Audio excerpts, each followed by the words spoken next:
my name is.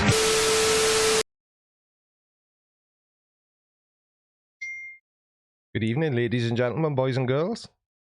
I don't quite look like a boiled egg, but I have shaved a huge percentage of my beard off.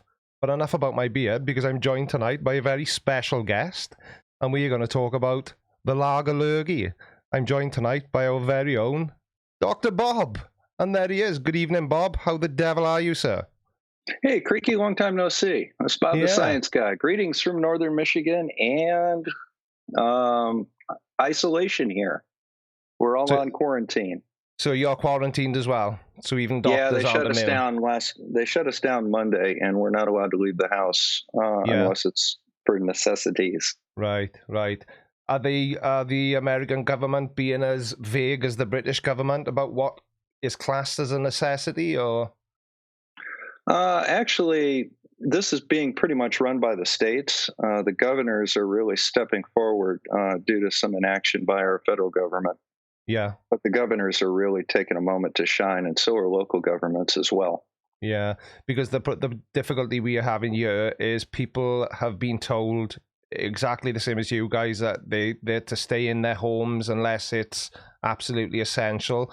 They've classified the working man and woman in the UK as key workers and not key workers, but they've not made it very clear at all about who can actually continue to go to work. They've classified some businesses, for example, a shop that sells bicycles is classed as essential and must remain open. But a shop that sells electronic cigarettes, which helps people quit tobacco, can't open. So we are trying to come up with inventive ways of continuing to trade from behind closed doors. So far it's working, but who knows what's going to go on. Probably going to have to do it online for a while. Yeah. I think. In Michigan, it's kind of an interesting situation. Everything's closed down. The hospitals are locked down. You have to get permission to get into them. Takeout food is open. Grocery stores and gas stations are open. Yeah. I'm a medical marijuana physician, so quite frankly, I'm not seeing patients right now because nobody's going to die because they didn't get their marijuana. Yeah, but surprisingly, the dispensaries are open, but they're required to do curbside delivery. Right. People aren't allowed to go into the shop. They have to order what they want, and then it's brought out to. Now we are going to start doing something very similar tomorrow. We've actually been delivering to our customers within sort of a 5-mile radius of the store, but we've had guidance today that we can actually meet them outside the store. So for example, they can park their car and we can leave the store and go out and deliver their goods to them, because the point is, I know vaping is a very divisive topic, but I can only speak from personal experience. It's most definitely the one thing that stopped me from smoking tobacco, as it has with millions of other people. And the thing is when people who are fairly new to e-cigarettes run out of e-liquid or whatever else may cause them to not have what they need, they will just revert straight back to tobacco, because even though smoking electronic cigarettes is proven to be hugely more safe than smoking traditional cigarettes, it doesn't do anything about the addiction to nicotine. So if they can't get it through e-liquid, they're just going to go back to tobacco. Well, you've got a point there. As long as you don't have that vitamin E, which is what they're thinking is causing the popcorn lung issue here. Yeah. I think it is probably a healthier alternative to inhaling tobacco smoke and carbon monoxide into your lungs. Exactly. And in the UK, obviously, I know the UK and the US do differ quite substantially, but GPs in the UK will actually advise a person who currently smokes cigarettes to switch to vaping if they can't just, obviously the preference is quit completely, go cold turkey, but for anybody that has smoked or smokes now, they'll realize how difficult that is to do. So the GPs in the UK do actually advise people to try using electronic cigarettes as an alternative, but there we go. But anyway, Bob, we are not here to talk about electronic cigarettes. As close a subject as it is to my heart, there are far more important things going on in the world at the moment, namely COVID. COVID-19, or as I like to call it, the lager lurgy. Where does it come from, Bob? What's caused this? Most of these viruses tend to come from China and then work their way around the world. And this one came from the area of Wuhan, China, from a livestock market, they think. Yeah. I've heard it referred to as a wet market, which apparently is a pretty disgusting. It's sort of the lowest form of a supermarket that sells a combination of live and not alive animal products. Well, that's not uncommon throughout the world. And, you just run into that. And that, it's kind of tough to look at cultures. The Russians, for example, like fattier cuts of meat than Americans do. And, a lot of people thought that they were poor cuts of meat, but that just happened to be the taste of the population that they like. So it's a geographical difference then, rather than one being better than the other. Yeah, it's cultural one. But what happened was you had the transmission of the virus from an animal vector into a human vector, and then it went to human transmission. Now, coronavirus is a family of viruses. That's not the name of the virus. The actual name of the virus, I think, is SARS-CoV-2 is the actual name of the virus. But it's related to two other conditions that a lot of people have heard about. One is SARS, severe acute respiratory syndrome. And the other one was something called Middle Eastern respiratory syndrome, or MERS. And COVID is the third atypical coronavirus that's come out, or novel coronavirus, they're calling it. And the differences between the types of coronaviruses is there are two basic classes, alpha and beta. The alpha coronavirus is primarily hit your upper airway, your sinuses, and cause cold-like symptoms or flu-like symptoms, whereas the beta ones hit the lung tissue specifically, and those are the SARS, the MERS, and now COVID-19. And they are, of course, much more serious because they tend to develop a pneumonia picture with hypoxia or the inability to exchange oxygen. So it's a very serious illness. One of the problems that we ran into in this country is some of the powers that be like to talk about it as being, just a flu. It's not just the flu. No. By any way, shape, or form. So how concerned should the average... Was that clearing your throat, or was that from your chest there, Chief? That was clearing my throat. Okay, you can clear your throat. Right. Do you know, it's funny, Bob, because I've been waiting to do that for a few minutes, and it's kind of, we're all in that situation now where you're almost terrified just to clear your throat. Well, the good news is one of the symptoms of coronavirus or COVID-19 is not sneezing. All right. So if you're sneezing, chances are that's not what you're dealing with. So how concerned should the average, relatively healthy, middle-aged man be? Somebody of my age, for example. We're on lockdown. Does that give you an idea of how concerned you should be? So now, it is literally that dangerous then? Yes, it is. To give you some idea, the current death rate from coronavirus in all cases is approximately 4%. Right. Now, to put this into perspective, the death rate from seasonal influenza is about 0.1%, and the death rate from bubonic plague, you remember that, don't you? Is about 11% with modern treatment. Right. So it's 40 times as deadly as the flu and about a third as deadly as plague. However, there are some problems with that. And I don't know, would you mind if I shared my screen real quick? Not at all. I will give you the full screen. There we are, Bob. Share away. All right, It's still you just for the moment. There we are. It's switched over now. We got it? Now, this is from the World Health Organization, and this is current as of 10 o'clock this morning. All right. These are the number of cases by country over here. You see that? So, for example, China's got 81,000, almost 82,000 cases. The United States is now number 3 with 51,000. And if you look down here at the United Kingdom, about 8,000. Now, This is the total number of cases. This is the total number of deaths, and you can do the math on that. It's coming down a little bit, and there are 196 countries involved. But this is the graph that I want to show you. This is the total number of cases diagnosed by day since January. So you see it started off rather slow here. Mm-hmm. And then we have this little spike. This little spike is when testing became available. So these cases actually came from back in here, but they weren't diagnosed until here.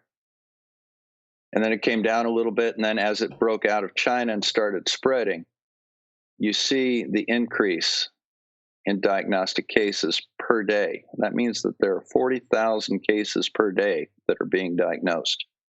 Right. Now, the other thing that I think is very important is you see this death rate right here, 18,433. Mm-hmm. That's from here. Those are the people that caught it here back in March. We're here now. And as much as I don't want to be pessimistic, when these cases come to fruition in 2 weeks, that number is going to be six figures. Yeah. So that 18,433 deaths is not including anybody that may have died prior to early March. No, that goes back to the first cases at the end of December. Right. This is total cases. Right, since but you see, day one cases, almost. These are the cases that were from here and before. Right. Okay? We're here now. Yeah. And in 2 weeks, you can imagine what this number is going to be. Like I said, it's going to be six figures. Mm. Now, granted, in the great scheme of things, this is not comparable to heart disease, number of deaths per day due to heart disease, but this is significant. This is a very serious problem, and it's definitely the right situation or the right decision to shut down interactions between people and try and stop this. Yeah. Now, the difference between this and, say, swine flu back in the late 70s is we had a vaccine for swine flu. So what we did is, instead of restricting everybody to their homes, we vaccinated them. We don't have a vaccination, nor do we have a treatment. Now, the fact that we don't have a treatment that is specific to coronavirus or COVID-19 is not as bad as it may sound. It's not like, we don't have a treatment for heart disease or cancer or diabetes. Yeah. Most of the treatment that you're going to get from something like this is what we call supportive care. We're going to keep you breathing. We're going to keep your blood pressure up. We're going to give you antibiotics for secondary infections. We can support you and let your body get you through this. Now, the problem that you run into is we can't prevent it, so it's going to spread. Now, worst case scenarios from the United States CDC call for approximately 214 million cases in the United States. Now, the problem that you run into is we have 1 million hospital beds in the United States, and only 100,000 of those beds are intensive care and come with a ventilator. Yeah. So if they all go down at once, we're going to run into a situation like they ran into with Italy or on a battlefield somewhere. Yeah. We're going to have decisions to make. All right. And, the idea is, in order to blunt this, sorry, I'm right next to the airport, man. It's one of my buddies taking off. But the one way that we can blunt that a little bit is what they call flattening the curve. In other words, we don't want all the cases to occur at once. That'll overwhelm our system. We're already looking at field hospitals and hospital ships now, but it will overwhelm the system. And we won't be able to care for these people. But if we can spread it out over 6 months or a year, even though we all may eventually end up coming into contact with this, at least we can spread it out enough so we have the resources to care for the truly, for the sickest of the sick. Now, the other thing that's important to know is the coronavirus is not particularly deadly. You have a 96% chance, and that's going up, of surviving coronavirus. 80% of the people will be cared for at home. just like, basically we're dealing with man flu here. Yeah. But, 20% are going to require a little bit more medical care. They may need to be hospitalized, and a percentage of those are going to require ICU care and even ventilator support. And quite frankly, we have a finite number of ventilators. So the important message right now is stay home. Stay with your family group that lives in your home with you.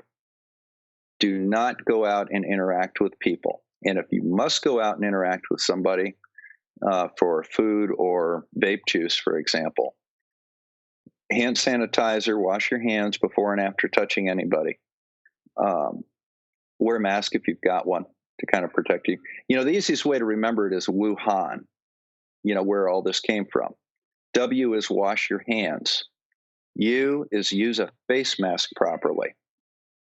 H is have your temperature taken once in a while. If you're running a temperature which is 104 degrees Fahrenheit, I think it's 37.5 degrees centigrade. Yeah. Roughly. If you're running a fever, you need to be aware of that. Okay. Yeah. A, avoid large crowds. All right. And N, never touch your face. Wuhan. Mm-hmm. So that may help you a little bit.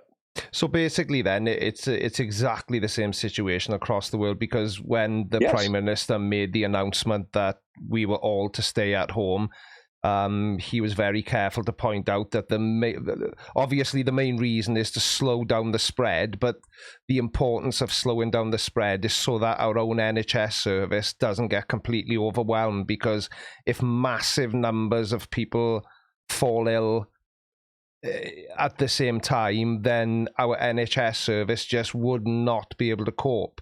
And people would not only die from this virus, but they would also start dying from other pre-existing conditions because the medical care won't be readily available. Exactly. Yeah, this is not the time to have a heart attack or a motor vehicle accident when you've got 1,000 people with fevers and shortness of breath in the emergency room. Yeah. And, how many of your doctors are ill? Yeah. Our first case in Bay County out here, which is the county next, a couple of counties over, was one of the emergency room physicians. Yeah. So, and is my screen still sharing? Your screen is still sharing, sir. All right. Well, this is Michigan where I am. And as you see, it's kind of dark. It's not as dark as Oregon, California, and New York, but we're in the top 5 right now. And that is from our very first case on March 10th. So you see how quickly this is spreading. Yeah. So it's very important that we stay home and we interact with other people as little as possible. Do you think it's possible for anyone to predict just how big this is going to become, Bob? Or do you think that's an impossible task at this stage? Well, we've got some ideas. And if we go back to this one right here.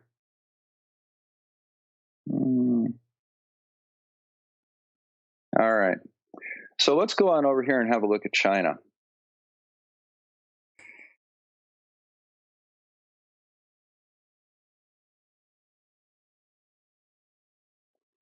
Well, here we go. There. Look at China. It started in China here. Mm-hmm. It peaked in early February. They had a bunch of testing here, which is, the government. But look at the number of cases that are coming down. Yeah. All right. So it's kind of difficult to tell. Look here at Italy. Here's another one that we can look at. Okay. Italy's still coming up. Well, hang on. I don't know why I have to hit this thing 2 or 3 times. There. But you see, Italy started off, it got its first cases here in February. Yeah. And then they're peaking here, and it looks like they're starting to come down again. Now, I want to caution people that figure from our Center for Disease Control of 214 million infected Americans is a worst case scenario. That's if we just continued going on our merry way. So one of the things that you have to look at is the degree of contagion and spread that each disease has. So on a scale of an average number of people infected by somebody with a disease, if you look at the flu, it's about 1.5. If you look at measles, it's about 20.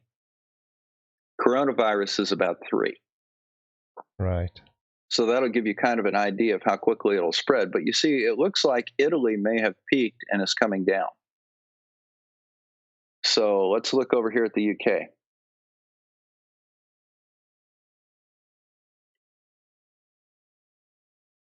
Now it's looking, yeah.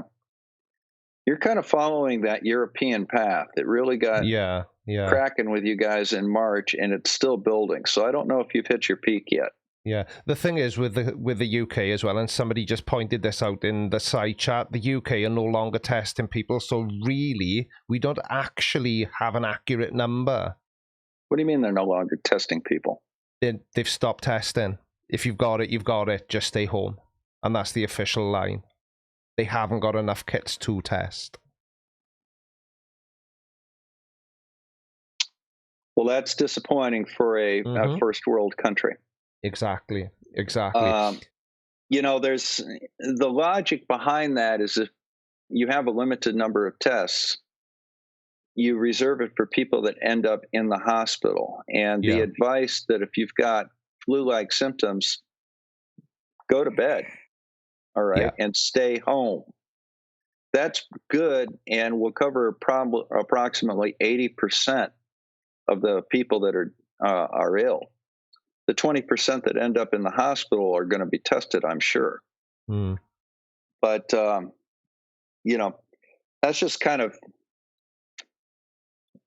there are not unlimited resources in medicine. No, of course.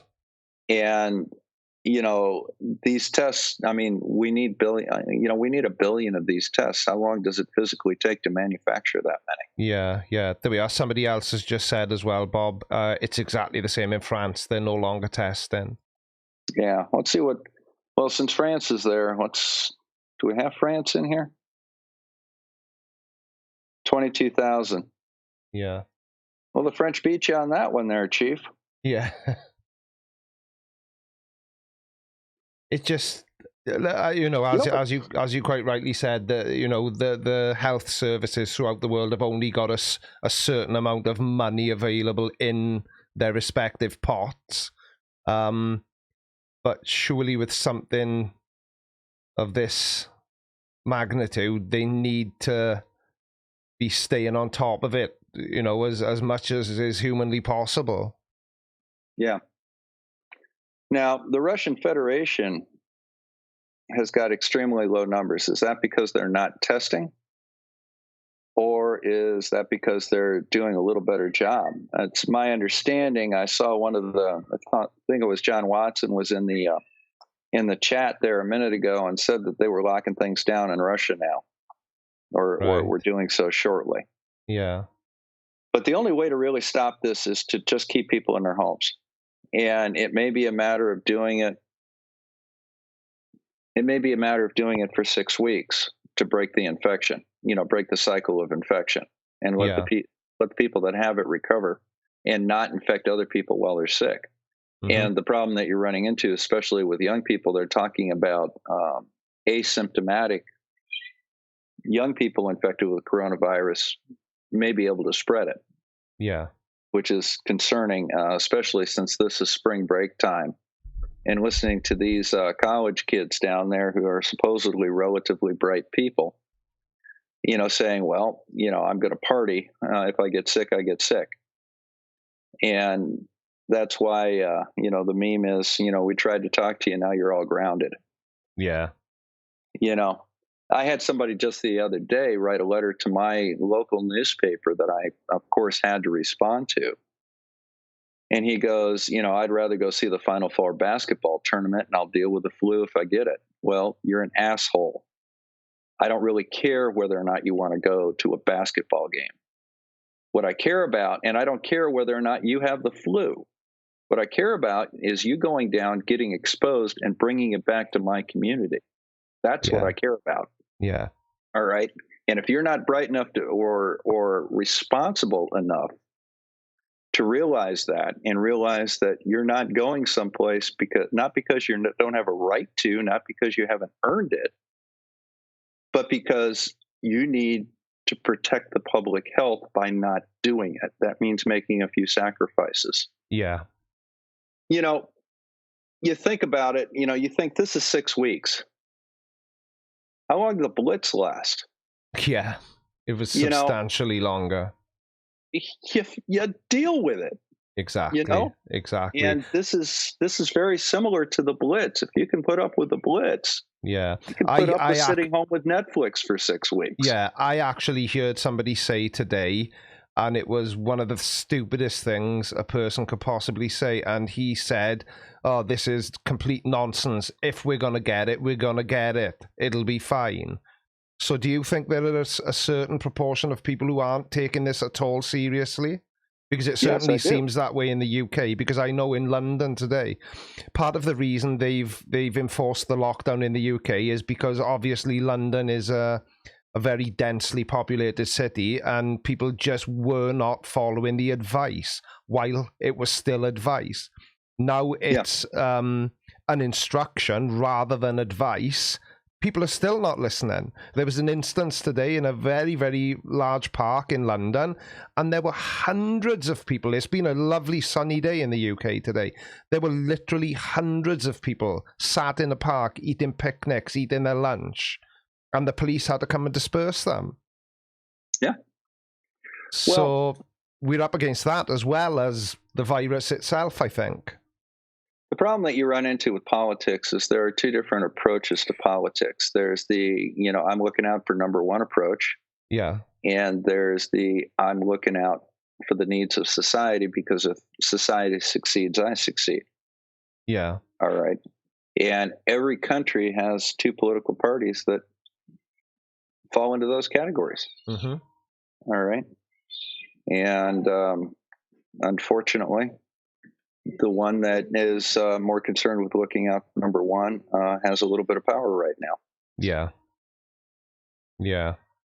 So how do you, for obviously you would be more of an authority on what's going on in the States, but do you think it's being handled appropriately by our respective governments, or do you think they've acted too late?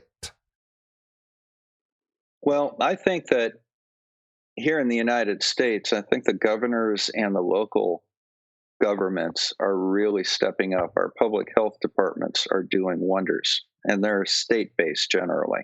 Yeah. We have a national public health service, of course, but we also have local health districts that are under the state. The states have really taken the lead with this. My biggest problem is that it was treated as a joke and a minor inconvenience until it became so blatantly obvious that this was some serious shit that we're dealing with. Yeah, yeah. That they had to, and my feeling here, at least in the United States, is somebody got sat down and had a little talking to by people who actually do know what they're doing, and saying, look, people are going to die because of this. And we need to take this very seriously now. And absolutely. They're starting to do better with it. I'm glad to see that they're starting to lock down. But the states took the lead in that. And yeah. It kind of seems as well that it's too little, too late. Not necessarily. No, you don't think so? No, the curve that we're seeing and the number of cases diagnosed is been pretty common, and this is common for a viral illness where you almost have a logarithmic escalation in the number of cases after, you start off slow. I mean, viruses do this, cancer does this. You live with cancer for 2 years, and it's the last 2 weeks that are the worst. Yeah. But with viruses, what will happen is, as the vectors, as more and more people get the disease and then recover from it and have some immunity to it, you have less of a chance to spread the disease to others because they've already had it. Yeah. So the time that you run into this logarithmic growth is when you have a virgin population that is naive to the virus that it's running into. Yeah. And, that's the stage that we're on now. And I'm hoping that probably within 3 weeks or so. And that's just kind of a gut feeling that I have. I don't have a lot of data to say that it's going to be 3 weeks. Yeah. But my thought is, based on looking at some of the other countries that had this earlier, probably in about 3 weeks, we're going to see that peak, and then it's going to start going down again. And I'm hoping that by summer, we're going to be in pretty good shape. Yeah.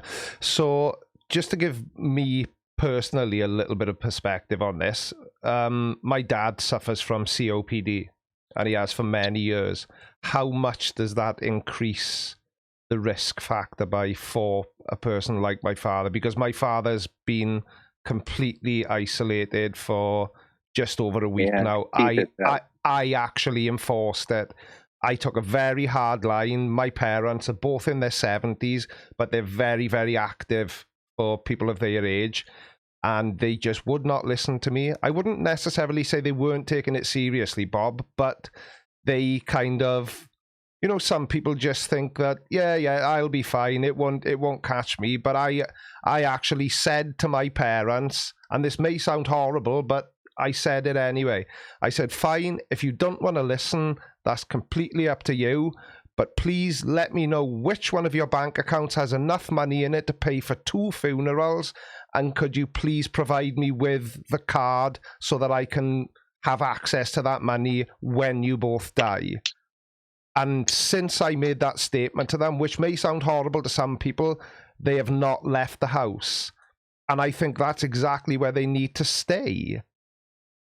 I agree with you completely. And one of the problems that you run into when you're a kid is, you know, we are both what they call men of a certain age. Yeah. But in the eyes of our parents, we're still 8. Yeah, I couldn't agree more. I remember eating lunch with my dad once, and I looked over, and he had this huge skin cancer sitting on his chest. And I said, "Look, man, I'm in med school. That's a B-cell carcinoma. You need to get that taken off." Yeah. And he goes, "I'll get around to it." And I said, "If it's not off by next week, I'm taking it off myself with a spoon." Yeah. Yeah, he went and got it taken off. Yeah. It's you've literally just hit the nail on the head. Even though I'm 48 this year, I suppose in the eyes of my parents, I'm still that little guy that used to run around and need his nose wiped, that kind of thing, isn't it? Exactly. That's pretty typical with grown children. Yeah, but they're listening now. Well, you know, and the problem that you run into with COPD, they are definitely at higher risk. Now, one of the most alarming statistics that I've seen is that the number of resolved cases are around 100,000 with 10,000 deaths. That's a 10% death rate. Yeah. Once the case is resolved. We have a 4% death rate right now. And as I showed you, a lot of these cases just started. They haven't had time to die yet. No, of course. I hate to put it that way. Yeah. But, yeah, you know, we're dealing with something here that's, you know, has significant risks to it. And it's mostly risk to our older population. We've only had 1 death here in the United States that I'm aware of. Yeah. And of somebody that was 15 years old. Yeah. There seems to be some question. There was some other things cooking with him. Yeah, we had a death today. I believe it was a young lady, and she was 21 years old, but she did have underlying health issues, but they're not being that specific as to what those health issues are. I can only assume that they would have to be something that lowers a person's immunity, or somebody who's in the same position as my dad who's already got a respiratory condition. So obviously that increases his risk tenfold, probably more, I would guess. Well, generally, there are 2 things that'll get you with these viral illnesses. One is the virus itself. Yeah. Okay. The illness itself. The other thing is very much akin, is something called a cytokine storm. Mm-hmm. Now, the cytokine storm was very important in the Spanish influenza of 1919, which, by the way, started in Kansas. I didn't know Kansas was in Spain, but all right. But it started on an army base in Kansas. But a cytokine storm is very much like a bee sting. The damage that a bee does to an adult human is an inconvenience. Yeah. But the body's response sometimes to that bee sting in the form of anaphylaxis kills you. And that's what happened with Spanish flu. The influenza came in, the body responded by shutting everything down.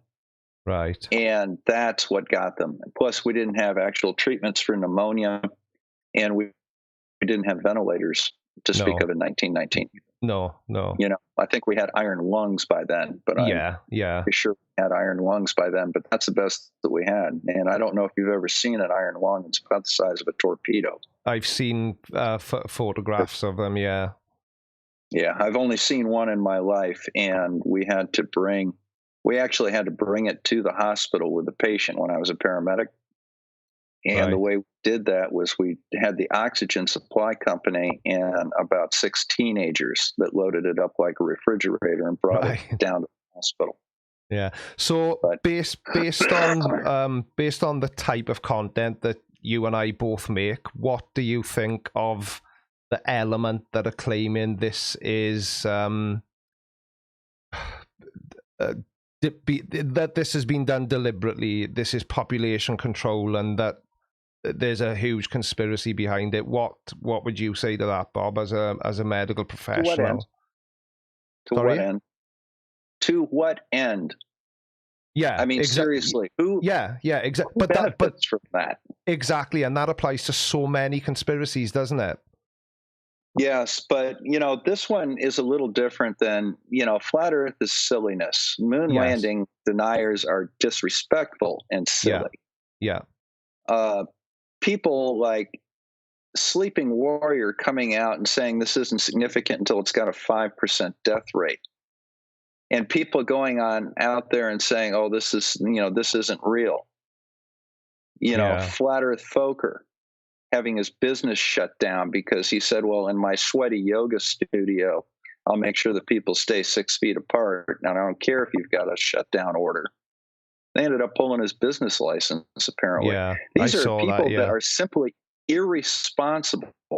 Yeah. You know, this is not the time, and I told Ranty this the other day, this is not the time for your bullshit conspiracy talk.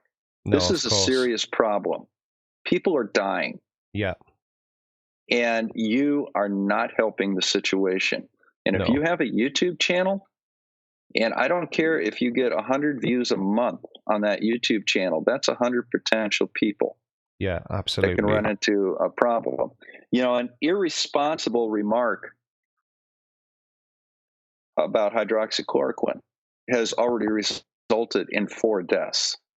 Right. And 1 person in the ICU. Yeah. This is, you know, words have meaning, and influence by people that are YouTube creators has meaning. It is irresponsible and grounds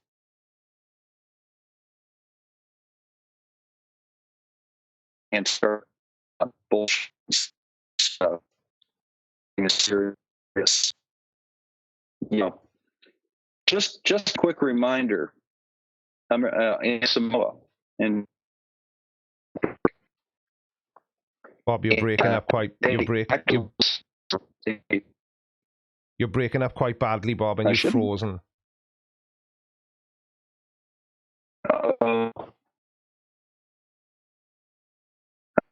You're glitching, Bob, really badly, and I can't hear you at all now. So I would have to guess that nobody in the stream can hear you either.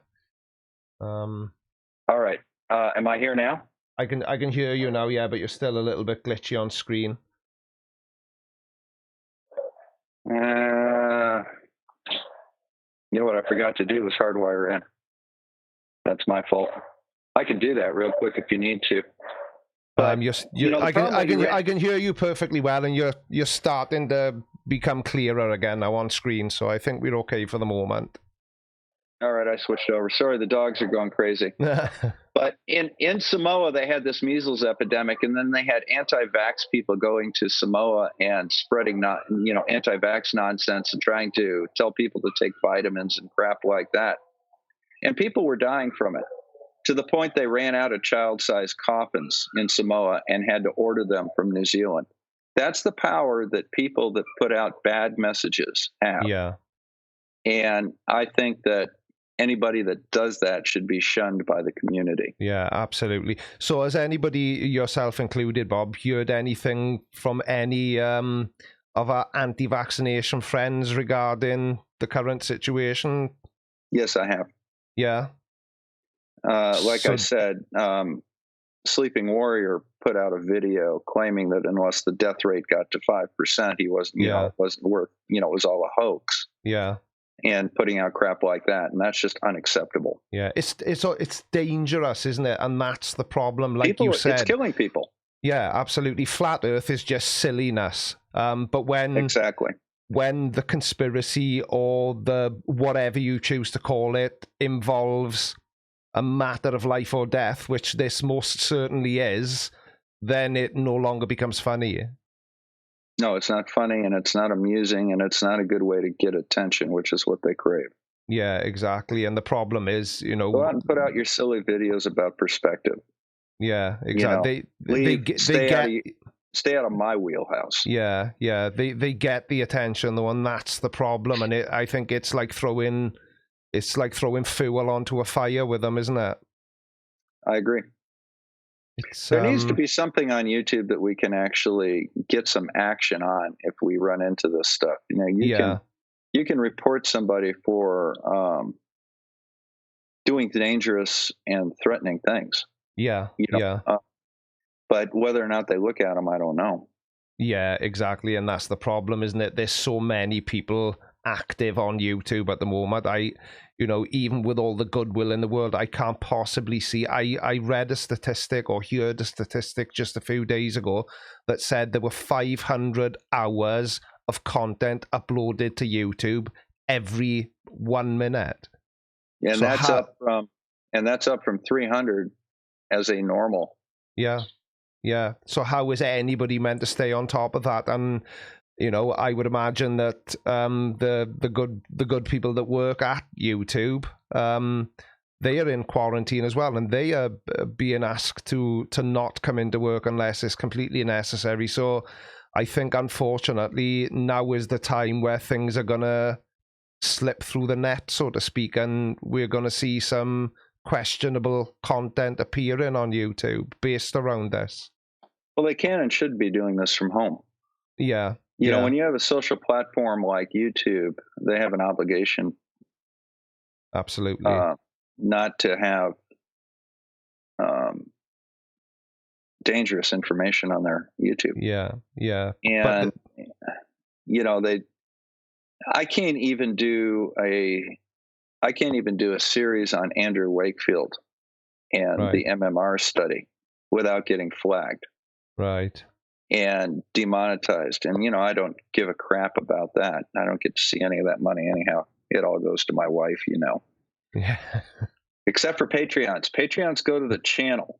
So go to my channel, look at the Patreon, join Team Bob. You don't get anything special other than bragging rights that you're on Team Bob. Yeah. Yeah.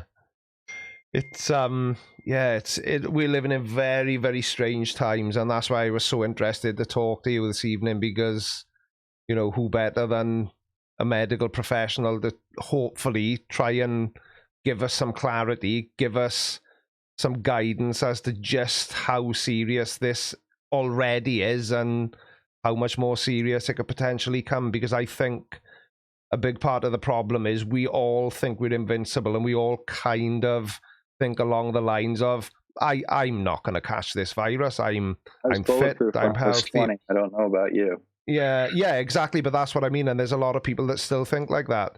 But, you know, I don't mind saying that I am quite scared by all this because it's so big. All right. Let me go ahead and put that to rest. This is, you know, as Dr. Mike said, this is the time to be alert but not anxious. Yeah. All right. We are all going to get coronavirus probably. Yeah. You know, eventually. Mm-hmm. The vast majority of us will do very well with it, other than maybe having a little man flu. Yeah. But we will get through this. We got through Spanish influenza, which killed more people than World War I at a time when we didn't have the population in the world we have now. No. You know, we lose 170,000 people a year due to measles, due to lack of access to vaccination in some of the third world. So, I mean, this is going to be significant, but it's not going to be something that ends our society as we know it. No. Now, one thing that I think I probably ought to tell your audience, there's not a lot of cross contamination of our audiences, so to say. Yeah.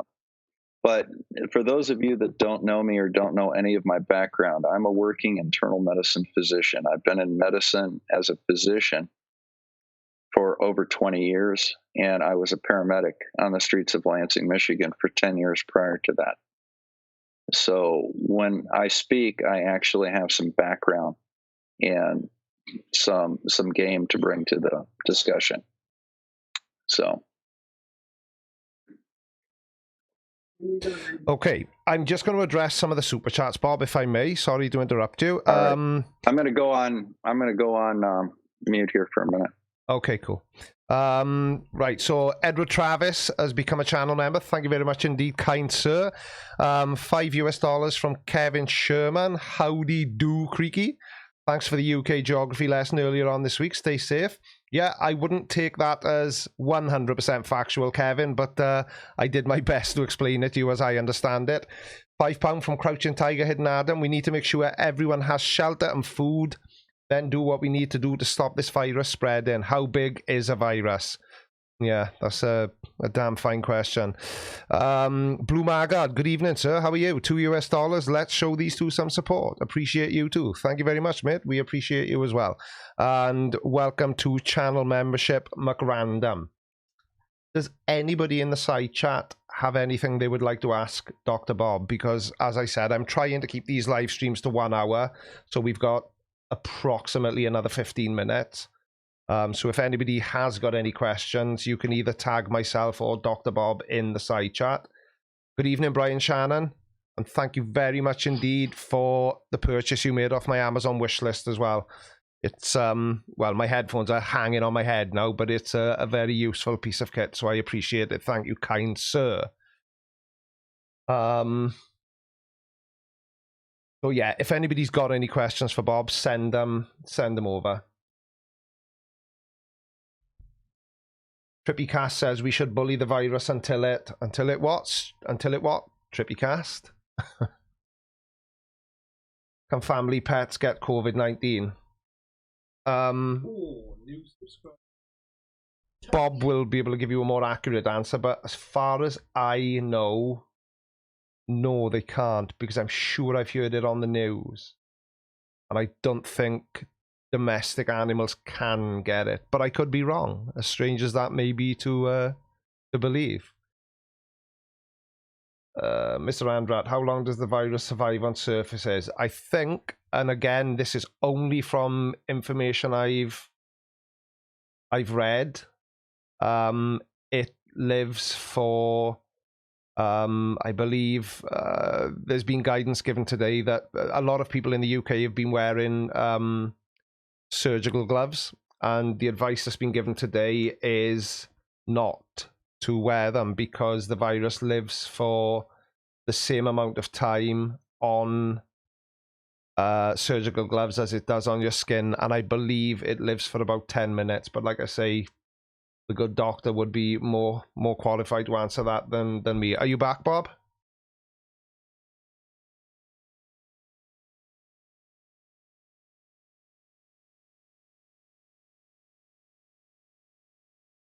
Hey, Creaky, you out there? Yeah, I can hear you again now. So a couple of people have... Sorry, I'm in the middle of something right here. I've got to deal with something here at the house. You want to talk to your audience for a minute, and I'll be right back. Yeah, that's absolutely fine. But if you need to go, mine, Bob, it's fine, because I'm trying to keep these to an hour anyway, so we've got approximately 10 minutes left. So if you need to duck out, mate, that's absolutely fine. Why don't you go ahead and get some questions from the chat real quick, and I'll answer them when I get back. Okay, cool. No problem. Okay. Fantastic. I didn't say... Shut up, Google. I didn't even ask you anything. What? I don't need anything. Shut it. I'm busy. Right. Let me, there we go. Oh, what do you think of the new look then? Pretty snazzy, eh? Now I can wear my, my swanky black mask. I look like a ninja when I'm out in public. Right, okay, what's going on in this side chat? I'm sorry I haven't been paying much attention to it tonight, but like I say, I wanted Bob to come on so we could try and have an educated discussion about it. And I did see somebody in the side chat earlier on saying he can't listen to Bob, he's just repeating what he's heard on the news. It seems to some people the fact that Bob is a physician just seems irrelevant. Thank you, QED. Mrs. Blinder likes the trimmed look as well. Now, when I took the beard off earlier, I did leave a big moustache, but yeah. Beach 8, we are actually, I don't know if the lady that's helping me with this is still in the side chat, but we are in the process of building a website now. I know I'm touching my face, I can't help it. But I'm not touching anyone else, am I? And it can't be transferred over the interwebs. I hope. See, even Mrs. Blinder's telling me off now. Live. Stop touching my face. Does my nose count? Yeah, my nose is on my face, isn't it? Right, questions. Not enough shaved, Creaky. No, I can't take it all the way off. As I said last night, if I shaved it off completely, I would look like a boiled egg. There we are. Christopher Shapley, DVM CVA. Highly qualified to answer that question. Companion animals cannot get COVID-19, just in case anyone missed it. So, no, your dog or cat or budgie, pigeon, whatever animal you've got, they cannot catch COVID-19 if you happen to have it. Yeah, so they just can't. So does anybody have anything they want to ask Bob when he returns? Because like I say, we're not going to be on much longer, but it would be nice if there were some questions for Bob when he returns. Because he's taking the time to. Yes, you're very correct there, Mrs. Blinder. Thank goodness Archie and Dusty are safe. And now everybody's going to ask who Archie and Dusty are, aren't they? You can touch your face as long as you aren't in public, basically, as long as you haven't touched something from outside. Quite right, Trippycast, and I haven't. We are being very, very, very, very, very careful. The second any of us come back into the house, we are going straight into the downstairs bathroom and we are washing our hands for 2 minutes or 20 seconds. It seems like a long time. And we're just doing everything. It's like anyone else. You've just got to do everything you can to protect yourself and to protect each other. A ferret's been tested on the list of companion animals. I don't know. And the good doctor has returned. Hi, sorry about that, guys. That's okay. We only have another 10 minutes. We'll go ahead and get some... Yeah, so it's kind of been answered by Chris Shapley, who's a veterinarian, but somebody was concerned whether or not COVID-19 could be passed to their cat or dog. I don't think it can, because I'm sure I heard that on the news in the UK, but Bob? I'm going to defer to Chris on that. Yeah. Two things about veterinarians. Number one, they know a lot more about animals than I do. And two, they're a lot smarter than human doctors, because I only have to deal with one species that can talk to me. Yeah, that's absolutely true. And, I'd never thought about it like that. Yeah, most of my patients can talk to me and tell me they hurt. Yeah. Peter wants to ask Bob if he's heard about the Belgian-developed 15 virus test. No, I've got no idea. Yeah. Warren Is there a country Evans. called Belgium? Yeah. America. Warren Evans wants to ask you your thoughts on Trump causing mass panic buying lupus and rheumatoid arthritis drugs which have no effect on COVID-19. Well, the question is, does it have no effect on it? And that's the Plaquenil. I think it's too soon to know what's effective, isn't it? Because surely I don't know. I don't know how effective it is on it. I think they're still studying it. I think putting that out without having good information on it. We ran into a problem with that with anthrax a few years ago. Remember when we had the anthrax problem here? Yeah. Everybody and their brother went out and bought Cipro. Right. And Cipro actually works for anthrax. I don't know if Plaquenil does. I think they're still studying it. Yeah. But, I do know that it works on rheumatoid arthritis and lupus. Right. And quite frankly, you shouldn't be buying up. It's kind of like buying up all the toilet paper. Yeah. So, even with all the goodwill in the world, obviously there are medical professionals working on a vaccine right now. Yep. Surely it can't be developed quickly enough to be effective during this outbreak, can it? Or am I wrong? Probably not. Probably it's going to take, there's a finite amount of time to develop these things. First, they got to find the right stuff. Then they have to produce it in quantity. Right. There may be a vaccine for it, which will prevent this from ever happening again. But it doesn't necessarily mean it's going to prevent it from happening now. Yeah, that was my thought process. Surely that if they are, well, not if, obviously they will eventually come up with treatment for it that is effective, but surely it's not going to happen quickly enough to help on this occasion. Probably not. Yeah. Better protocols for treating it as far as supportive care goes. Yeah. And they may, as they learn more about it, they may find certain symptoms that have more significance than we're giving them now. Like, for example, they just talked about the idea that one of the symptoms of this is, there's a triad of symptoms. There's cough, there's shortness of breath, and there's fever. Yeah.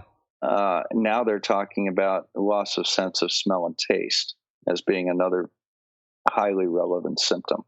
Right. So we're going to find out as we work on it and get into this a little bit more. We're going to understand it a little bit better. Yeah. So, I mean, this is a disease that appeared December 31st. Yeah. This is March 25th. Yeah, so it's still in its infancy, isn't it? So even the best minds in the world still know relatively little about it, I would imagine. Yeah. They're learning more every day. Of course, that's one of the reasons that, I hate to tell you this, but this is a good time to put in a plug for science. Mm-hmm. And that is, I didn't have to personally go out and do all this research myself. We have tens of thousands, if not hundreds of thousands of researchers working on this. And all those minds being put together are going to come up with the best situation or a solution to it. Yeah. So this is why science builds on the work of others. Sorry, Bob, another question that's coming quite frequently, and I've forgotten about this, but somebody's just asked it again. People are asking how long the virus lives on surfaces like kitchen counters, your hands even. Well, the virus is a droplet infection, which means that you sneeze or cough out these droplets of water and saliva that contain virus. And those droplets are affected. They don't just hang in the air like dust. They actually have mass to them, and they're brought down to the surfaces by gravity. Yeah. And as long as you have moisture there, you're going to have virus. Now, as far as how long the virus lives on surfaces, I don't know. I do know that if you're going to use bleach, you have to keep it wet for at least 30 seconds. Right. To clean your surfaces. Yeah. Because it's making me wonder. AC's got something about copper out here. Right, go on. Copper is antibacterial. Yes. All right. It does work for things like that, but you don't treat people with pneumonia with copper. No. All right. It's one of those things that kind of puts when when you have to push the car, it's nice to have a little slope in the ground. All right, copper can put a little slope in the ground for you, but it's not going to provide the heavy lifting to move that car. Mm-hmm. And the same thing when it comes to the same thing when it comes to using vitamins or copper or colloidal silver or any of these other things that you may read about. Yeah. They're not going to replace traditional and actual medical treatment for them. No, of course. The idea is, try not to make it worse. Yeah, exactly. I think it's basically a case of we all need to do what we're being advised to do, so we need to pay attention to the information that's being put out there for us, and we just need to listen, because so many people still aren't. And until people start listening, I think that the restrictions... Well, as long as you have people going out there and telling everybody that this is just the flu, it's not going to get better. It's going to get worse. Yeah, exactly. People need to take this seriously, and like I said, alert but not anxious. Yeah. Right, so... And I'm sorry about the interruption there. No, hey, listen, Bob, not at all. I appreciate you joining me. Real life does come in once in a while. Exactly. I know it was relatively short notice, but I'll just very quickly address these 2 super chats as well. I'm not going to read your name out, but it's FUHQ2. Creaky, he wants to know something about a particular brand of e-liquid. Do we sell it at my shop? Sadly, we don't, mate. But if you want to email me, thecreakyblinder@gmail.com, I will do my best to answer any questions you may have. And we are in the process of having a website built. Vodka Vision, $5. Don't forget that you can read the latest information on COVID-19 on Google Scholar. You can access scientific literature there for free. Is Google Scholar a reliable source, Bob, or is it just another case of referring to Dr. Google when we should be following the advice of actual medical professionals? I'm not familiar with Google Scholar. I've never heard of it before. Bob, I've lost your sound. All right. I'm not familiar with what Google Scholar is, but I am familiar with something else, and that's called the Center for Disease Control in the World Health Organization. Yeah. And if you want actual information on this, those are the places that you want to go. Yeah, absolutely. So what I'm going to do is I'm going to put the links to that up. Yeah. I tell you what you could do for me as well, Bob. If you want to send me these links on Discord or on the chat in Skype, I can add them to the description underneath this video then, so that if anybody watches this... Let me go ahead and do that right now. Yeah, please, because if anybody watches this after the event, then at least we've got, we've done everything we possibly can to direct them towards factual information rather than more maybe and hearsay. Well, the problem is you don't go to YouTube for healthcare. No, absolutely. Absolutely. As far as doing your own research, well, that's absolutely wonderful that you do your own research. Yeah, but you have to know that you're researching it in the right place. You have to understand what you're researching, and you have to have some basis of training for that. And that is where a lot of people, just they don't have the basis to understand what studies write or what studies talk about most of the time. Like, for example, how many people would have thought about what the number of cases of coronavirus that we're seeing right now have to do with the number of cases that occurred 2 weeks ago, and how to predict what was going on in 2 weeks from now. Yeah. These are things that actually require some training and understanding of public health and medical research. Yeah. So I think I've got this for you here. Awesome. And like I say, I'll put these links that Dr. Bob is supplying me with in the video description. So I'm thinking that'll help you out there a little bit. There's the CDC and the World Health Organization. Right, they just flashed up on screen and then disappeared. Where did you send those, Bob? Through the I put chat? them directly in chat. There we are. Awesome. Skype chat. There we are. I can copy and paste them across to the video. Thank you. Once we finish. Well, thank you very much indeed, Bob. I really do appreciate your time. It's been an interesting conversation, and for once, a sensible conversation, because I think this is too important to not address. But I think it's important that if we are talking about it, we're talking about it with people who are actually qualified to give us accurate answers, rather than basing everything on ifs, ands, and maybes. Because I think that's part of the problem with online culture, is most people's idea of self-diagnosis is visiting our friend Dr. Google and jumping on YouTube to see what other people, usually like-minded people, are saying about COVID-19, and sadly the information we're going to get from there just isn't accurate. I agree. So, I agree. Yeah. And what I'm going to do for my part is, now that this is pretty well over, I'm going to take a break, and then I'm going to go back through and look at the live chat, and I'll monitor the comments on this video. Yeah. And I'll be available to respond to those, and I'll address these videos. Thank you, Bob. So if anybody does have any questions and you're watching this after the live stream, leave your questions down in. Can people leave a comment and they can @ you, can't they? So it brings it to your attention. I believe so.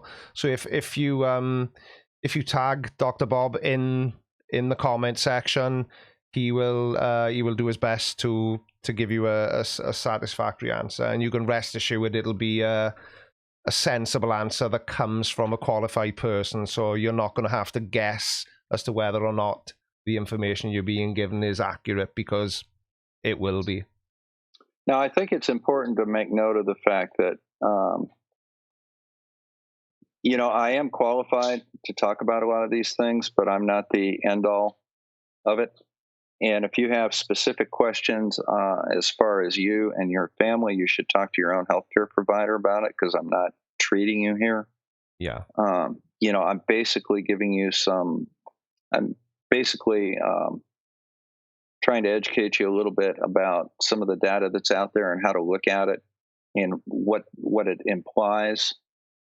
But, it doesn't substitute actually getting yourself taken care of by a real live doctor in person. No, of course. But I think sometimes people, and as you know, obviously the conversations we've had previously were private, but just being able to speak to you about something that we spoke about previously massively helped me and put my mind at great ease. So, sometimes I think just somebody knowing that you are an actual doctor, may sort of calm their fears until the time comes where they do actually need to go and speak to their own doctor. So ask Dr. Bob some questions. If he can answer them, he will. And if he won't, I am damn sure he will advise you where to get them answered. Indeed, yes. So I put a little link here in the chat. This is how you can kind of hit up my channel with a subscription. I'd really appreciate if you want to see some more stuff from me. You can go ahead and click that link, and it'll take you over to my channel and give you a little pop-up that you can hit a sub or anything like that. I'd really appreciate that. I will add that to the video description as well, Bob. Let me just very quickly thank Mad Voice for $2 Australian. I hope you're keeping safe from the Lager Lurgy, otherwise known as COVID-19. I am doing my very best, Mad Voice. Shed Rage High, $2. Tidy from Los Angeles. Not that I've been out. No, sadly, not many people are able to go out at the minute. But we all just need to stay in. It's 100% necessary. Otherwise, we wouldn't have been advised to do so. So everybody who's watching, just stay in. Let's just watch you. There's literally more content on YouTube than you could ever wish to watch. Just be selective over what you're watching. Just watch something lighthearted to kill the time and to get us all through this. This is why I'm trying to go live every night. Just to kill an hour for myself and hopefully give you something to look at for an hour. So there's plenty of things. Paint your house. That's what we're doing. Do something. Occupy your time. Painting and cleaning and doing yard work and all sorts of good stuff. Yeah, exactly. All those things that we're always too busy to do. Exactly. I was just going to say exactly the same thing. Anything that you've been meaning to do and you've just not got around to it because of your work or other commitments, do them now because you've got bugger all else to do and you'll stay safe while you're doing them. This is practice for retirement. Yeah. Which is... It's just getting closer and closer. Yeah, it'll be a while, but I noticed the other day that I'm the age now that my parents were when they became grandparents, and as everyone knows, I've just become a grandfather. How is that little girl doing? She's doing really, really well, Bob. Really, really well. She's not cute, and you don't have any more pictures, do you? Yeah, Bob, I've got pictures for days. Pictures for days. The only sad thing is, obviously, you know, the responsible thing to do is to not see her for the time being, and we don't really know when we can. But no, that's absolutely the responsible thing to do. That's what God invented Skype for. Yeah, exactly. Needs must, isn't it? If keeping her safe means not seeing her, then that's what we're going to have to do for the time being. So on that rather depressing note, I will thank Dr. Bob once again and bid you all farewell. Don't forget to head over to Bob's channel, hit the subscribe button. Any questions you've got, ask them in the comment section, or you can ask Bob on his own channel. I'm sure he will answer either way. Thank you, everyone. Head over to the community section on mine. I will put a topic in there for follow-up from Creakies. Yeah, excellent. And just go ahead and put comments in there if you want to ask me over there. There we are. Perfect. Thank you, Bob. That was a tidy show. Tidy. It was. Tidy indeed. It was. I'll have to teach you some more Welshisms one day, Bob. You need to add mush onto the end of everything you say. Where I'm from, mush is like if you call somebody buddy or I can't think of any other Americanisms, buddy or dude, or we say... You guys. You guys. Yeah, it's that kind of thing. So that's why when somebody joins channel membership, it says, welcome to the Blinder Gang mush. It's like saying mate, friend, pal. I'm talking complete shit now. Right, thank you, Bob. Let's get out of here. Take care, everyone, and good night. Good night.